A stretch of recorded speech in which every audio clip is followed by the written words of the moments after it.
But You are wrong. Okay.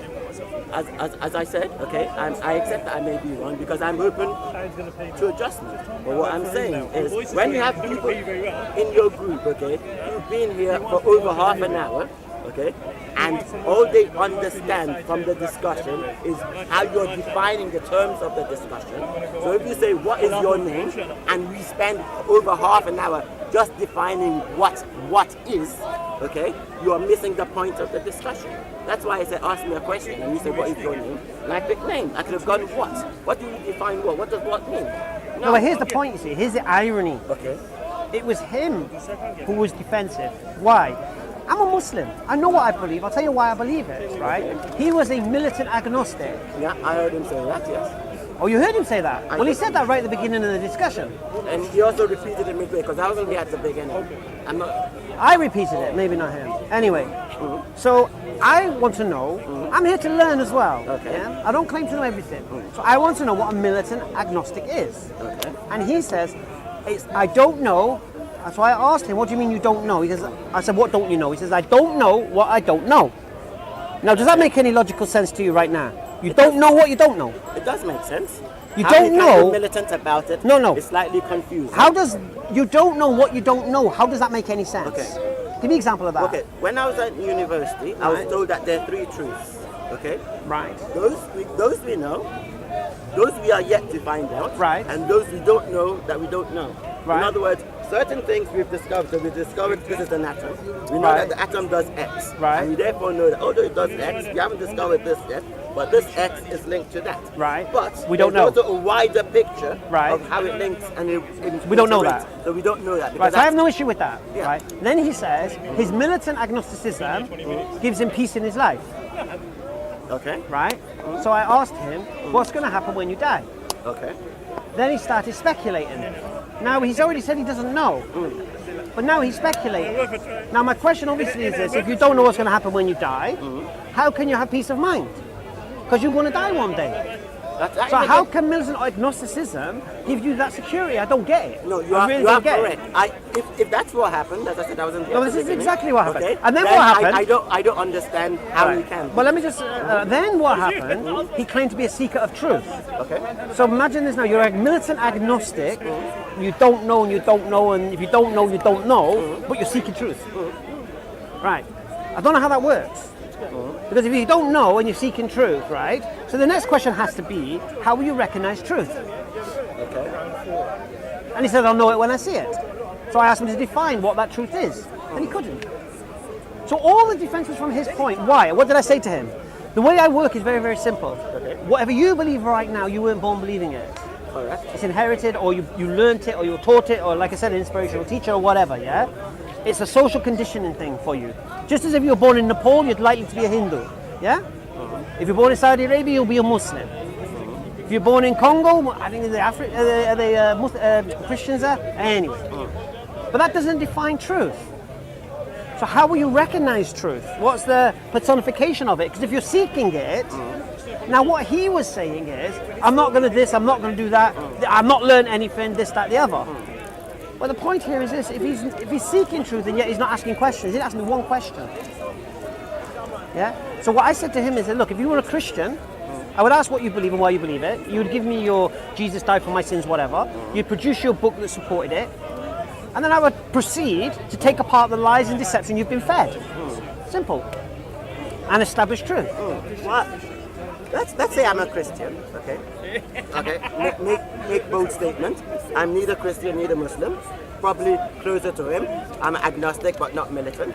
So you're agnostic? I'm agnostic. Alhamdulillah. Now, okay, let's say I'm a Christian, okay, and I say this is my truth. Why would you seek to pull it apart instead of pulling it together and looking for the similarities? Okay. First thing, the reason I would pull it apart is a very good question, is because what I believe cannot be reconciled with what a Christian believes. What a Christian believes will grant him salvation, in my belief will take me to hell. And what I believe will be my salvation, as a Christian belief, will take them to hell. So we can't reconcile that. I understand, but this is where I'm confused, and I'm going to have to explain this to me. That's fine, but once again, what you are looking at is what draws you apart. So if you say, No. hold on, So if you say, what did I say? Do we believe in What did God? I say? What did I say? You said, what I believe. No, what I said. No. You asked the motive why I would do it. Okay. So I know one of us has been lied to. Well, at least one of us doesn't have the truth. Yeah. So now we have to determine who does have the truth. Yes, but once again, that perspective is looking for difference. Why not look for similarities? But Look, if it can't be reconciled, we are both human. No, We are no. both human. Okay, we both breathe. Right, go on. Okay, yes, we're both human. okay, we are both religious. Right. Okay, we both believe in God. Now that's where the line stops. Right. Now, you are a Muslim. Yes. Even if you are a Muslim, do you not believe in Jesus? Yes. I'm a Christian. I believe in Jesus. Do you believe Jesus was God? Am I talking? I'm just explaining to you, looking at the similarities. That's the first question you don't get. Remember what I said earlier? I'm neither Christian nor Muslim. I'm explaining to you why we need to look at the similarities. Okay? Because if you then said, okay, we may not agree on what Jesus is, but we both agree that we believe in Jesus, then we are drawing closer. No. Would you not rather draw closer? No, unfortunately, is there not the enough problem war is in this world that we're looking to divide? No, you're missing the point. Look, we are Muslims, Christians are Christians, because we're going to die one day, we're going to face our Creator, and we want guidance in our lives. This is why we believe what we believe. Salvation is the key to what we believe. Okay. Salvation is the motivation for what we do, all right? So if what I believe salvation is the complete polar opposite of what a Christian believes salvation is. Okay. Complete polar opposite. So it can't be reconciled. One of us is wrong. So you are looking for the right answers, what you're saying? No, what we're trying to do is establish Okay. who is wrong. Because guess what? We both want salvation. Okay. All right, let's say I'm a Christian, yeah? This won't go well for you. No. Once again, you're looking it the wrong way. Or I'm sorry, I didn't mean to judge you, but you are not looking at it from my perspective. I've heard your perspective. Okay, let's say Let's I'm a Christian and Yes. you're a Muslim, right? Okay.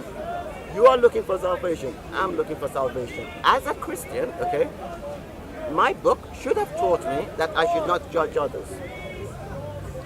One of the key commandments in the Bible, okay, is that you should love your fellow beings. So I should be looking for unity.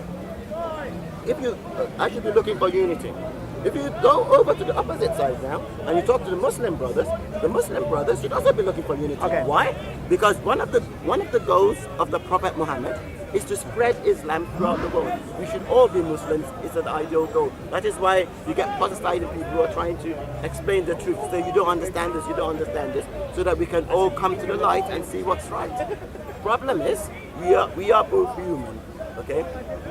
You understand Islam, I understand Islam. Truth is though, none of us knows the fuller picture, only God does. Okay? Correct?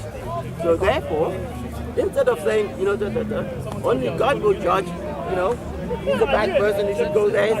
Right now, we should be bringing the world together. Imagine if we brought the world together, okay? Then we could say or we could say and we'll be like, yeah. That's all I'm asking for. That is why I know it seems wrong. That's why I said hug it out, because I'm like, let's bring us together. No, there's no issue with that. Okay. This is why in Islam there's no such thing as race. Yeah, or class. There is. No. When Malcolm X went to Mecca, okay, he was rejected twice. What? He was rejected twice. What? Read his autobiography. I read it twice. I wasn't First sure, thing, so I checked with my brother. First thing. And then when they discovered that he was who he was, First thing. Let's establish something what I just said. What did I just say to you? He said first thing. Islam does not discriminate on basis of race. Yeah. Right. What people in Saudi Arabia said that Malcolm X have anything to do with what I just said? He said Islam does not. Okay. So what did I say? Islam does not discriminate on grounds of race. Yeah. And I said Saudi Arabia because he went to Mecca, which is the now here's the thing what you're doing, you see. If I said Arabs don't discriminate on the grounds of race and whatever. Yes, but we're talking No. We're not talking but Saudi still, Arabia. There's a difference. What's the difference? Mecca is a holy place of all Muslims. Yeah, but you don't land in Mecca, you land in Jeddah, innit? Yeah, Which is not Mecca. But this didn't happen. No, but here's the point you're outside. missing. You're missing it again. Okay, I'm going to say for the third time. Listen to the words I say. Islam does not discriminate on the basis of race or class. right? What am I telling you here? You're saying Islam does not discriminate On grounds of race and class. Now, right. can you cite clear evidence where that is the case? Yes. The last sermon of the Prophet Muhammad sallallahu alaihi wasallam. Okay. Now, there are certain Muslims in Sudan. Okay. I'm not interested. No, you said Islam does not discriminate. I've given you. No, you're telling me what Muslims do now. No. You said Islam does not discriminate. I'll give you an example. I've given you Mecca. You said no, it's not fine. So I'm giving you this. Now, a book is just a book. It is only its followers that show how it is practiced. So the book can say anything, but unless the followers practice it correctly, it means nothing. So what you're saying to me is this: if Millwall fans go to West Ham and wreck the ground, that's the representation of Millwall Football Club.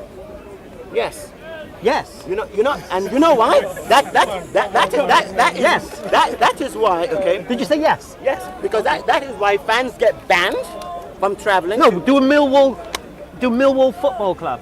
Millwall Football Club doesn't, but the reason they ban it is so that those fans don't represent. But are they a representation? Are they representing Millwall Football Club? They are a representation of them. They are. A fan. Full video to be available soon on EF Dawah. Thank you.